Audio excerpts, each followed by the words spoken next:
Bismillahirrahmanirrahim. Assalamualaikum warahmatullahi wabarakatuh. Alhamdulillahillazi khalaqal mauta wal hayata liyabluwakum ayyukum ahsanu amala. Asyhadu an la ilaha illallah wahdahu la syarika lah. Wa asyhadu anna Muhammadan abduhu wa rasuluh.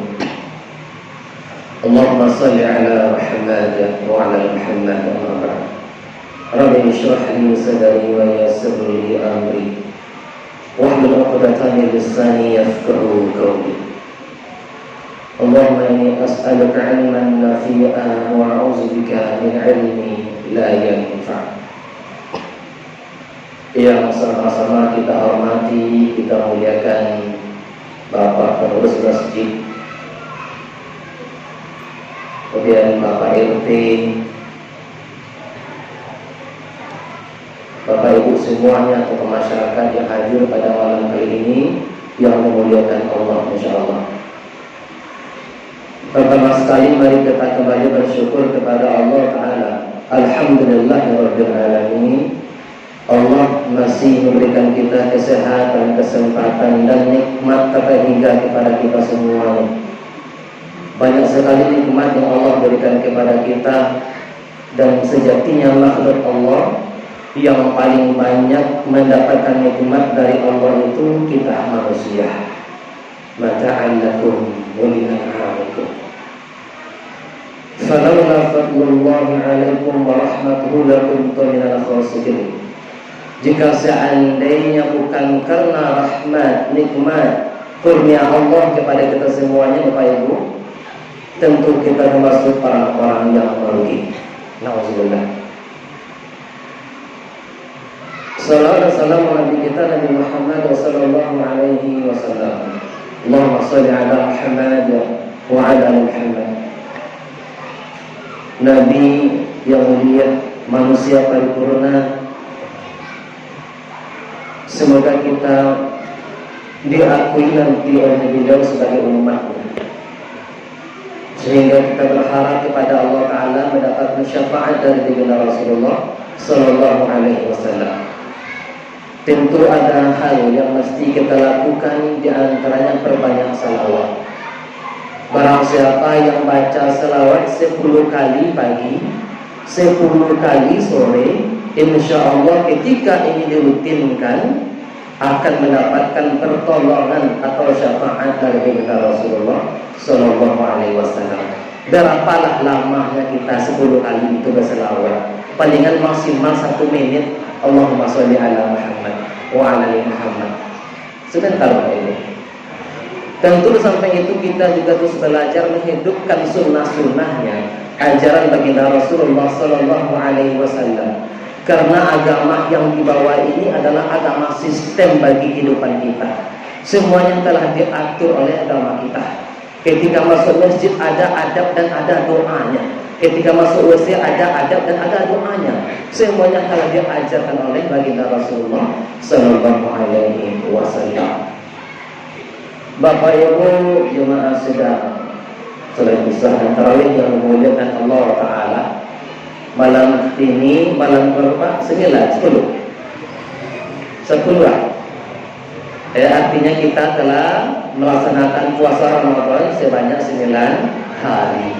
Semoga Allah terima segala rangkaian ibadah kita sampai malam ini. Amin. Allahumma amin. Bapak Ibu yang kami muliakan, mungkin ini merupakan perdana bagi saya datang ke sini untuk ceramah Ramadan. Sebelumnya belum pernah ke sini. Wajar tadi Ustaz tadi tidak tahu dengan saya, ya. Kalau khatib terkadang ada di sini Bapak Ibu. Jadi sedikit perkenalan kalau boleh. Nama saya tadi sampaikan Sandra Eko Milton, ya, panggilan Kamil, asli Seguntur. Nah ini perkenalan singkat. Maaf Ibu sedikit agak batuk. Mohon nanti dimaklumi terkadang saya batuk. Baik, adapun tema atau kajian kita, nasihat yang kita sampaikan Bapak Ibu malam ini, yaitunya 3 macam sabar.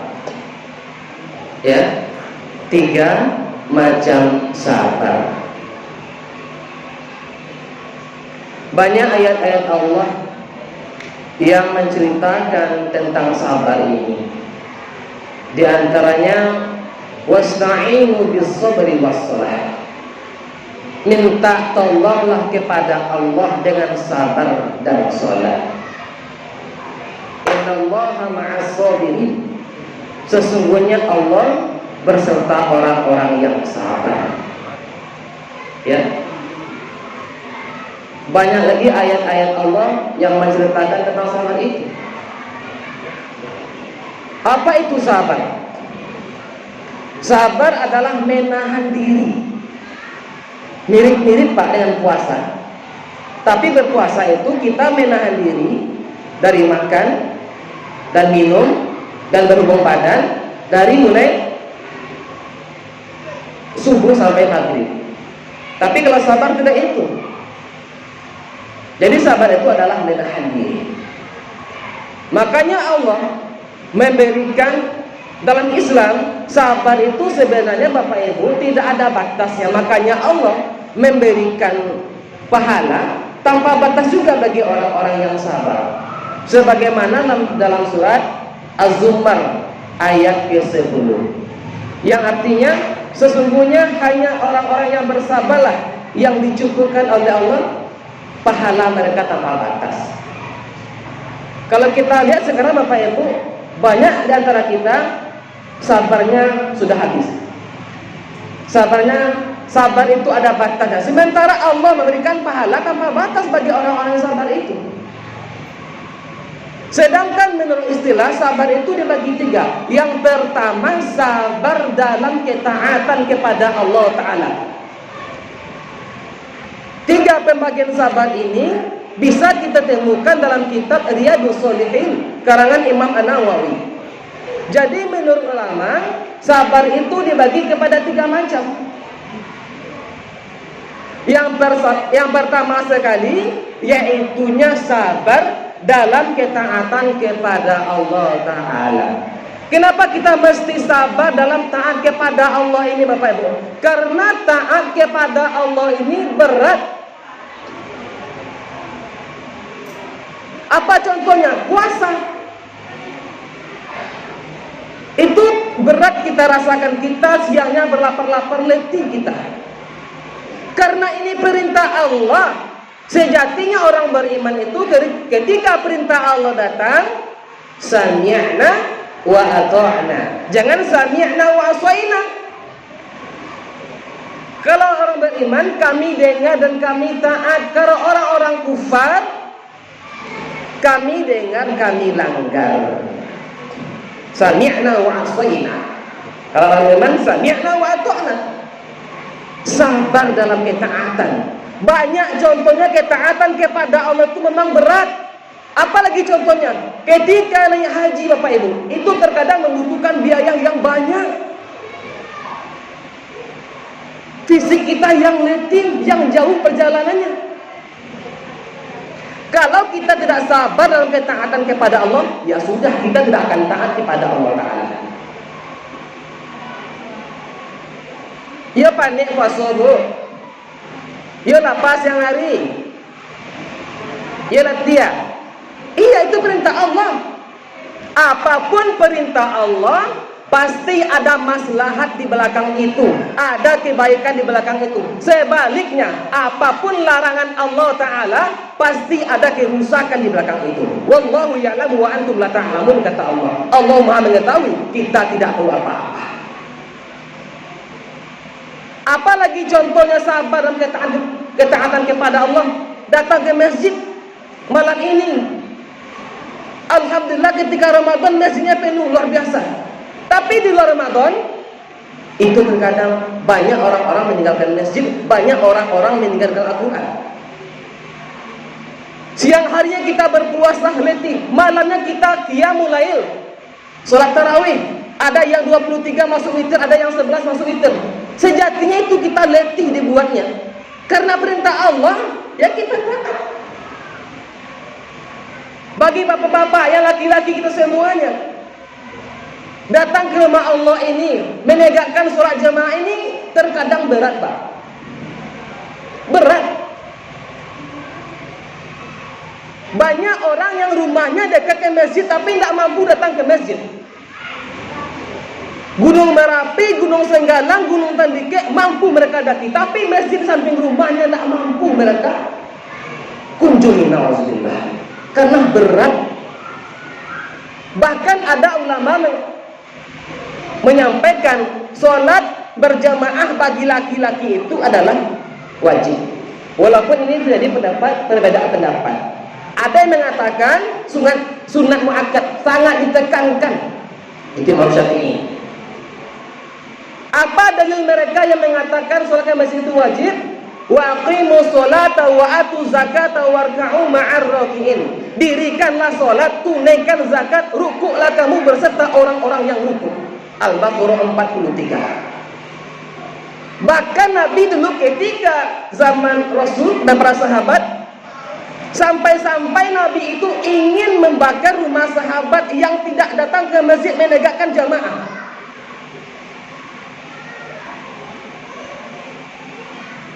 Terkadang berat, Pak. Bangun subuh, lagi enak-enaknya tidur, bangun, datang ke rumah Allah, sholat subuh ke masjid. Terkadang berat. Bapak Ibu yang dimuliakan Allah Ta'ala, inilah sabar yang pertama, sabar dalam ketaatan kepada Allah Ta'ala. Terkadang kita juga disuruh untuk berinfak, mengeluarkan zakat, mengeluarkan harta kita. Berat bagi kita. Karena perintah Allah, sami'na wa ata'na, kami dengar, kami taat. Bapak Ibu yang dimuliakan Allah Ta'ala. Yang kedua, sabar meninggalkan maksiat kepada Allah Ta'ala. Maksiat ini Bapak Ibu, itu terkadang enak. Ketika kita melakukannya enak. Perzinahan enak, perjudian enak, mabuk-mabukan enak. Kalau itu enak. Tapi orang-orang beriman telah disampaikan oleh Rasulullah, ad-dunya sijnul mu'min wa jannatu kafir. Dunia itu ibaratkan penjara bagi orang-orang beriman.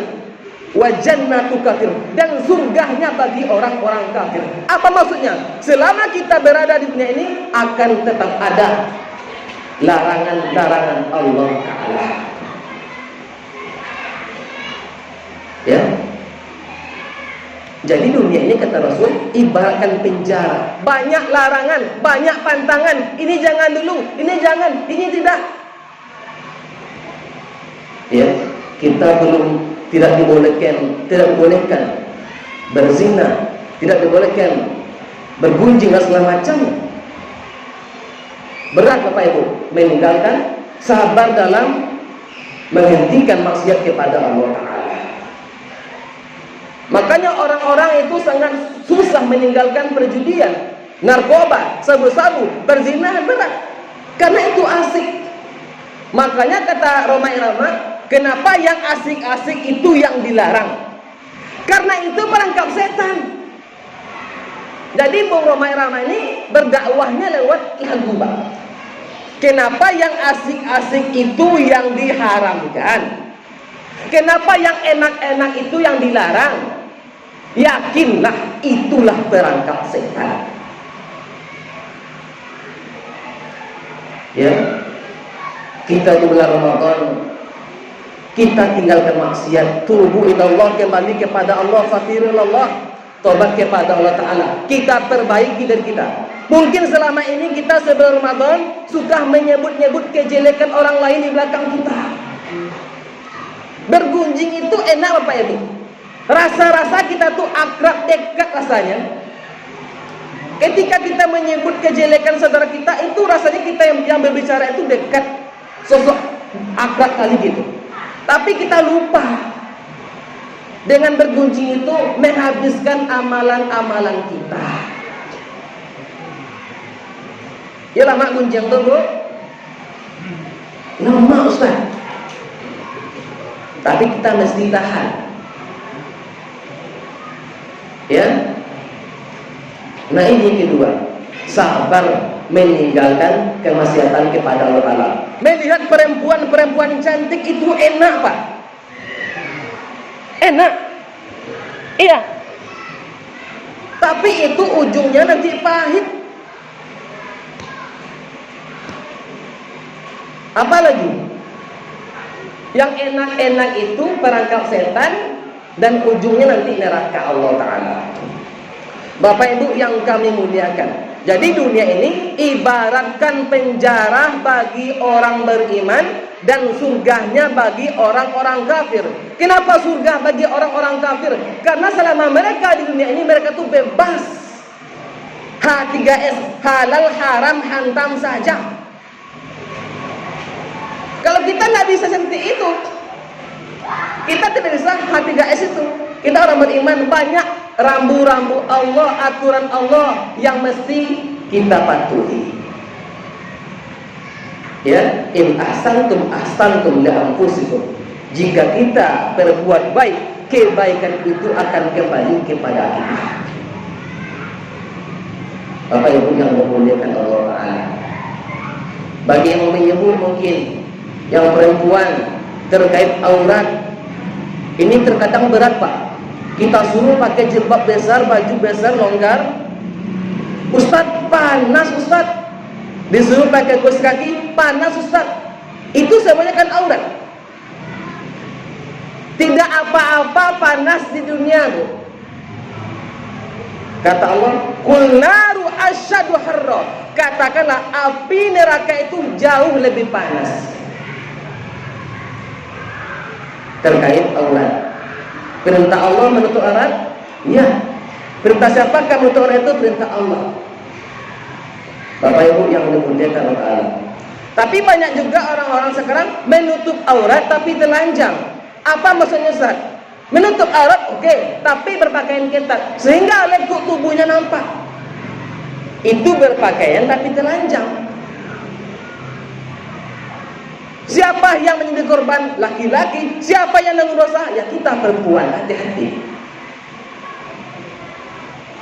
Mestinya seorang bapak, seorang suami, seorang kepala keluarga itu ada rasa cemburu kepada anak dan istri kita ketika keluar rumah itu tidak memang menutup aurat. Kalau ada laki-laki, bapak, suami membiarkan anak perempuannya, membiarkan istrinya keluar rumah tidak menutup aurat, itu dalam Islam namanya dayus. La yadkhul jannah dayus, tidak akan masuk surga dayus. Siapa dayus? Orang yang tidak ada rasa cemburu sedikit pun ketika istri dan anak perempuannya tidak menutup aurat keluar rumah. Bapak Ibu yang dimuliakan Allah Ta'ala, itu yang kedua, sabar meninggalkan maksiat kepada Allah Ta'ala. Berat. Siapa yang terbebas dari salah dan dosa? Tidak ada. Tapi kita mesti bijak Bapak Ibu. Jangan kita mengulangi dosa yang berulang-ulang gitu. Contohnya hari ini kita bergunjing, tobat kita dari gunjing, bukan berarti kita bersih dari dosa, tidak. Tobat kita dari dosa yang kita lakukan bukan berarti kita terbebas dari salah dan dosa. Karena manusia itu tempatnya salah dan dosa. Nah ini yang kedua, berat, sabar meninggalkan maksiat kepada Allah Ta'ala. Nggak usah sabik-sabik kawan. Ustadz, yang kami sampaikan itu benar adanya Ustadz. Walaupun benar adanya yang kita sampaikan itu tetap gunjing namanya. Seandainya yang kita sampaikan itu tidak benar, namanya fitnah. Al-fitnatu asyadu binal qatli. Fitnah itu lebih kejam daripada pembunuhan. Kalau ibu-ibu siko, tidak ada. Insya Allah aman. Mungkin seperti bukit itu mungkin banyak. Ya lalu, tidak ada. Jauhi perbuatan kucing ini bahaya, menghabiskan amal ibadah kita. Makanya dalam Islam itu ada istilah muflis. Muflis itu adalah orang-orang yang bangkrut pada hari kiamat kelak. Amalan puasanya habis, amalan sholatnya habis, amalan sedekahnya habis, amalan baca Qur'annya habis. Kenapa habis? Karena ketika di dunia sudah menzalimi saudara-saudaranya, baik dengan tangannya, dengan kakinya, ataupun dengan lisan-lisannya. Tidak boleh kita menyebut kejelekan-kejelekan saudara kita, walaupun begitu adanya. Tidak boleh, walaupun itu adanya, tidak boleh kita ingat. Tetap kuncing namanya. Kalau tidak benar adanya fitnah. Fitnah itu bahaya lagi, ya, lebih kejam daripada pembunuhan. Apalagi di bulan Ramadan, kita puasakan perut kita puasakan lidah kita puasakan telinga kita puasakan mata kita puasakan pikiran kita, dan kita puasakan hati kita. Inilah puasa orang-orang yang kasus, orang-orang khusus.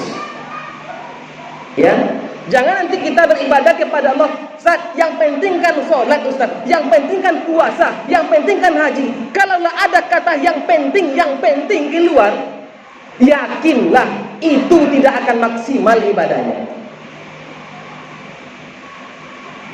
Karena jok apa itu terangan, yang penting kan sholat, yang penting kan puasa. Nah, ini tidak baik. Tentu kita mesti menjaga kualitas ibadah kita. Bapak Ibu yang dimuliakan Allah Ta'ala, yang terakhir, sabar dalam menerima cobaan dari Allah Ta'ala. Inilah 3 macam sabar menurut para ulama dalam kitab Riyadhus Shalihin karangan Imam An-Nawawi. Yang ketiga, sabar dalam menerima cobaan dari Allah Ta'ala. Bapak Ibu yang dimuliakan Allah Ta'ala, selama kita hidup di bumi Allah ini, pasti kita akan senantiasa diuji oleh Allah Ta'ala. Kadang berupa kebaikan, kadang berupa keburukan. Kalau orang Bapak Ibu diuji dengan keburukan, cepat tobatnya kepada Allah Ta'ala. Yang parahnya orang diuji dengan kebaikan, ini susah. Sering orang lupa diri ketika Allah menguji dengan kebaikan. Apa contohnya menguji dalam kebaikan itu? Ya mungkin hidupnya dimudahkan oleh Allah Ta'ala, hartanya dibanyakan oleh Allah Ta'ala, semua usaha-usahanya berkembang, lupa kepada Allah. Tapi kalau orang diuji oleh Allah dengan sakit-sakit, demam, macam-macam, orang itu akan cepat ingat kepada Allah Ta'ala. Selama kita berada di dunia Allah, akan senantiasa seperti roda yang berputar. Terkadang kita di atas, terkadang kita di bawah, terkadang kita bahagia, terkadang kita sedih. Seperti itu dunia ini. Tidak ada kesengsaraan yang abadi, sebab sengsara yang abadi itu tempatnya di neraka Allah. Dan tidak ada juga kebahagiaan yang abadi, sebab kebahagiaan yang abadi itu tempatnya di surga Allah Ta'ala. Selama kita berada di dunia, akan selalu ada senang sedih. Jadi itu Bapak Ibu yang mulia. Terkadang Allah menguji kita dengan mengambil anggota keluarga kita, apakah anak kita, suami kita, istri kita, orang tua kita, atau harta kita yang hilang, rumah kita yang terbakar dan segala macamnya. Kembali ke konsep inna lillah, kita datang dari Allah, wa inna ilaihi raji'un, kita akan kembali kepada Allah Ta'ala. Semua kita akan diuji oleh Allah Ta'ala, berupa kelaparan, ketakutan, kemiskinan, kekurangan harta. Bapak Ibu yang dimuliakan Allah Ta'ala, sabar menerima ketetapan dari Allah Ta'ala. Kalau kita sabar menerima itu, Allah akan memberikan pahala tanpa batas kepada kita. Makanya sekali lagi dalam Islam itu sabar itu tidak ada batasnya Bapak Ibu. Makanya Allah juga berikan pahala tanpa batas bagi orang-orang yang sabar. Memang berat sabar ini. Mengucapkannya saja yang mudah, sabar itu sabar. Tapi prakteknya butuh kesungguhan, butuh perjuangan, butuh pengorbanan. Bapak Ibu yang dimuliakan Allah Ta'ala, kita hidup di dunia ini pasti akan diuji oleh Allah Ta'ala. Sebab dunia ini tempat menguji manusia. Siapakah yang lebih baik amalnya? Siapakah yang lebih terbaik bekalnya kepada Allah Ta'ala. Bapak Ibu yang kami muliakan, ini saja barangkali kajian kita pada malam kali ini. Semoga Allah mudahkan kita mengamalkan sabar ini dalam kehidupan kita sehari-hari. baik itu sabar dalam ketaatan kepada Allah Ta'ala. Sejatinya memang berat taat kepada Allah itu. Saya pernah ada kejadian Bapak Ibu di kampung saya. Saya yang azan, saya yang iqomah, saya yang imam, saya yang makmum. 2 kali itu Pak, di kampung sekali, di Padang sekali. Oh di Padang dulu itu Bu, Garin dulu.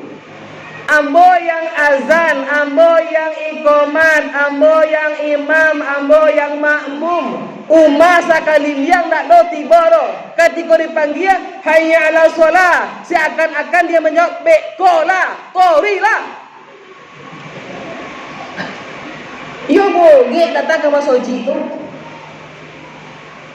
Wa imbaunya itu kan panggilan Allah lewat muazin, hayya 'alal shalah, hayya 'alal falah, bekola, torijlalu.